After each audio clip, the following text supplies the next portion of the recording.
it's like the stop and start of everything, as opposed to just feeling how fluid it was when he came in, wrote his verse, laid it. We got the whole rest of the session to work, man. As opposed to you trying to figure out but your bars and how you want to do this. Bun B is a different whole beast. Chill low, hold up, let's ride dunk. Sitting on them 30s, that candy painting leather seats on boy, we riding dirty.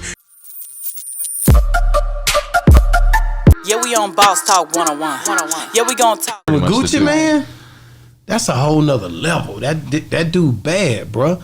Like, how is his work ethic? Like, everybody brags about the fact that this dude never left the studio. Is this a true statement? Oh, it is. It is. There's so many times where we had left the strip club at like 4 in the morning and then go back to the studio and he just raps for 3-4 hours. When does he 3-4 hours. And then, well, he does eventually sleep. But the timing is way off. Yeah, the time is way off. But yeah, like he would rap and not just like he's writing a rap and then going down. He's freestyling off the top of his head, but not like people do now. There's so many people now is like, I don't write. Yeah, but you punch a million times. They punch, you know, it's like don't say that. Well, I gotta punch. I gotta keep stopping. Run me back. You're like, oh my gosh. You hate that, don't you? Oh, I hate it. Because it's like, to me, I once was with the artist. I was consulting the artist. I do consulting, and they bought a verse from Bun B. He flew in to Birmingham, not even to Atlanta because the Birmingham flight was cheaper. Flew into Birmingham, came in, wrote his verse, picked up his money in 10 minutes, laid it in 10 minutes, and then left and was back in the Birmingham airport. I'm like, these people done punched.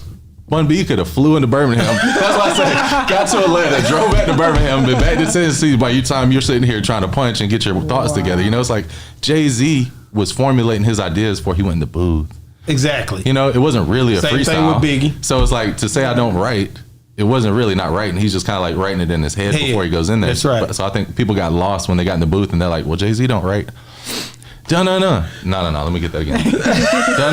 No. You know, it's like, nah, that's not exactly how it works. So I watch Bun B be very efficient. Your boy Bun B, the king of the trio. Say you got ice, man, I'm blinging for real. Say you got Plex, well, I'm bringing the steel. And then I watch these other people just like, not be efficient at all. And I'm trying to tell them, why don't you just take 10 minutes and write? No, it's a vibe. It's not a vibe. It's not a vibe if we're just, you know, it's like the stop and start of everything, as opposed to just feeling how fluid it was when he came in, wrote his verse, laid it. We got the whole rest of the session to work, man. As opposed to you trying to figure out your bars and how you want to do this. Bun B is a different whole beast. Chill low, hold up, let's ride dunk. Sitting on them 30s, that candy painting leather seats on boy, we riding dirty. You don't understand what you keep saying. You keep putting these boys in a man's place. Hey. Bun B he from Texas, man. First of all, let me just shout that out. Right, he is. Bun B is a different type of animal because Bun B started this in a Port Arthur somewhere, and he was just blessed to be lyrically inclined, and he takes so much.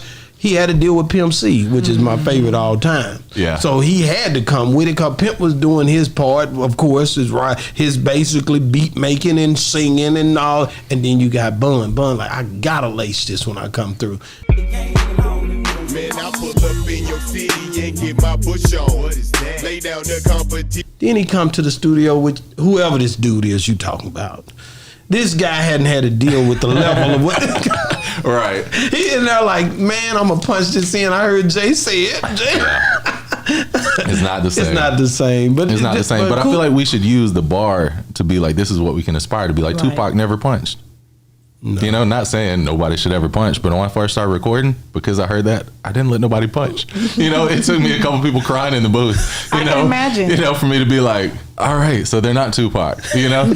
But I feel like we should have that bar, because as a producer, I always want to come like Organized Noise level. I want to come Pimp C level. I want to come DJ Paul and Juicy J level. And it's like, if I don't hit it, that's cool, but that's my aspiration. Yeah. It's like, I feel like we should have like a goal of something higher to hit, like a target almost, even if it's not like we're holding ourselves necessarily to the Bun B rap standard. Right. It's like, let's just make use of our time effectively. But if you're new into this, you know, it takes time before you get to that level. If you've been doing it a while, like Bun B and all of them that you're talking about, man, I guarantee you when they started, they didn't start like that. Oh, no. I agree. Hell no. Well, I'm just telling people they'll spend way less money on studio time if you write your bars before you get there. You know, and then when you get there, you can figure out your flow, and that could be you're figuring out your performance aspect of it more so than the bars. And then you're having more fun. Yeah, we on Boss Talk 101. Yeah, we gonna talk.